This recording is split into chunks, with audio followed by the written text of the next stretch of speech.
the main thing we're going to try to do tonight is teach some of these folks how to fish, or help them learn how to fish. We're not the best in the world, and I'm going to tell you that right now. We've been beat by a lot of people, and we're going to continue to get beat. That's what crappie fishing is all about. We fish because we love to do it, and we try real hard at everything we do to be successful. And so hopefully some of these things that we're going to show you tonight will help you. Yeah, what we talk about tonight and some of the things we say, it's how we do it. Doesn't mean it's always the right way. I want you to know that. And then if you fish timber and you don't need any help, then God bless you. You know, you're a further ahead than we are. We're still learning. But it's not the only way to do it. It's the way we do it. And we've been successful at it. And we change. We do some things different. We learn all the time. You're never too old to learn. You're never too good to learn. So we're going to talk about how we approach fishing timber. First thing we're going to talk about is equipment we use. We use 8 to 10 foot rods. For most standing timber, we use 8 foot. That's what we prefer. In the springtime, we'll use 10s when we're fishing shallow. My kind of rule of thumb is, and Paul, he prefers the 8 more than, even in the spring. He'll use an 8 more. I'll use a 10 more. To me, if I'm fishing 12 foot of water or less, I'd rather have a 10 foot pole. If I'm, shallow stumps in the spring. But when I get to deep water, I like an 8 foot pole.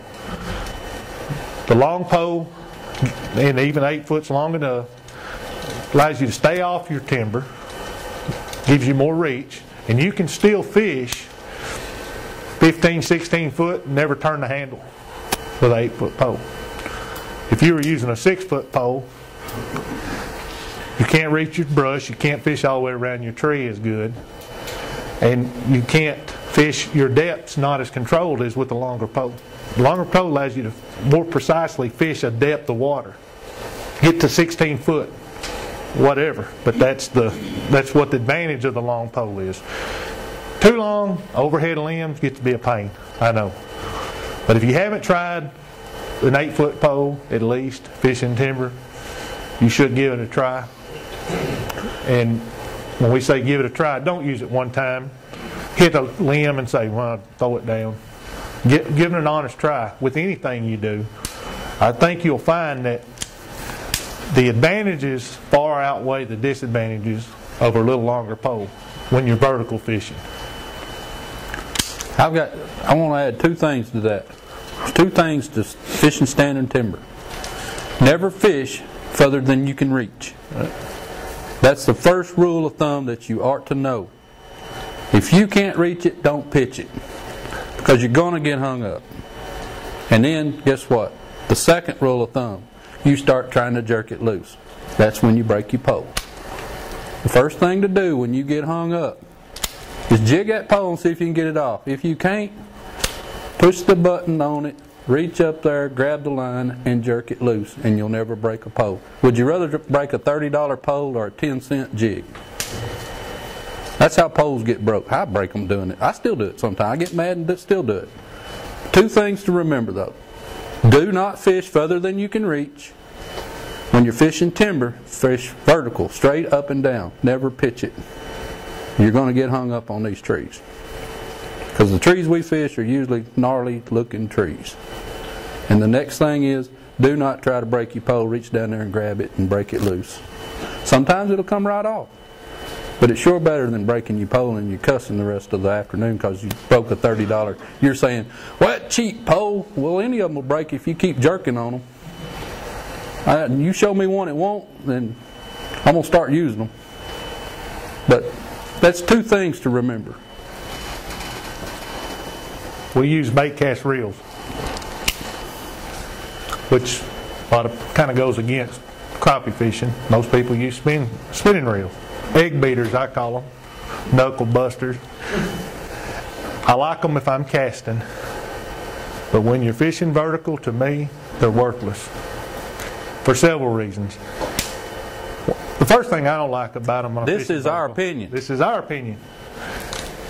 The big old handle's in the way. We fish pools with this thumb button reel.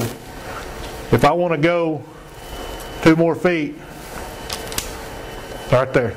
And when we're fishing, we hold our poles upside down. We're left-handed. That handle is out of the way. Just like that. We got this line in our hand, and you can't fish with one hand. You have to use 2 hands to fish a jig, in my opinion.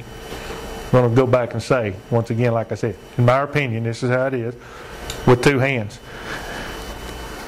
When you hang a fish, you go to get up here, your line's not wrapped around the handle. You're not down here, and he got off, his line's wrapped around the handle. That's why we hold them upside down. That little handle's out of the way over here.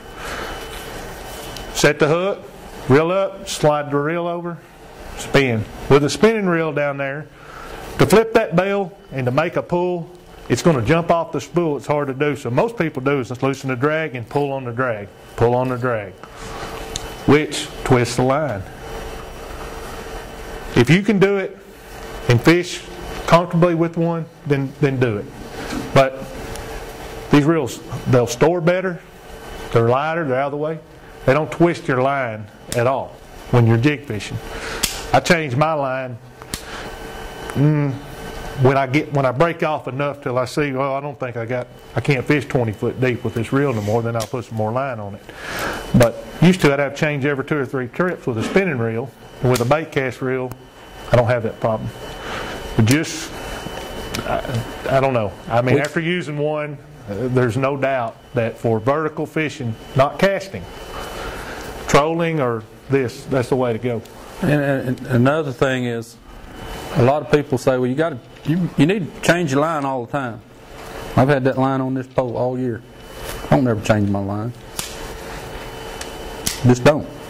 It's foolish to go buy line all the time. That's why we use a 10-pound. We use 10-pound clear blue strand. I've tried all the lines. I like this the best. Because when I drop it in the water, I never wear sunglasses. I had LASIK surgery done about 5 years ago. I wore glasses all my life, and I said I'll never put on another pair. If you wore glasses all your life, you'll know what I'm talking about. But I don't have any problem seeing stumps in the water. I can see them just as good as Jerry, and he has glasses on most of the time, sunglasses.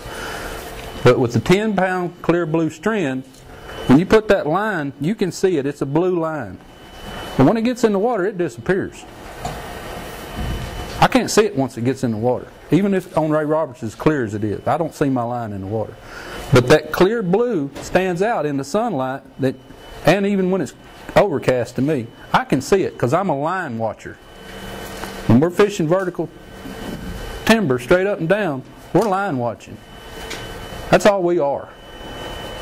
And that's how you can detect bites, is by your line. When you're letting it down or raising it up, you're going to see the twitch of the line or the jump.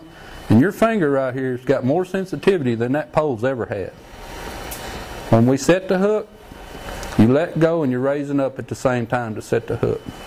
You won't lose a fish doing that.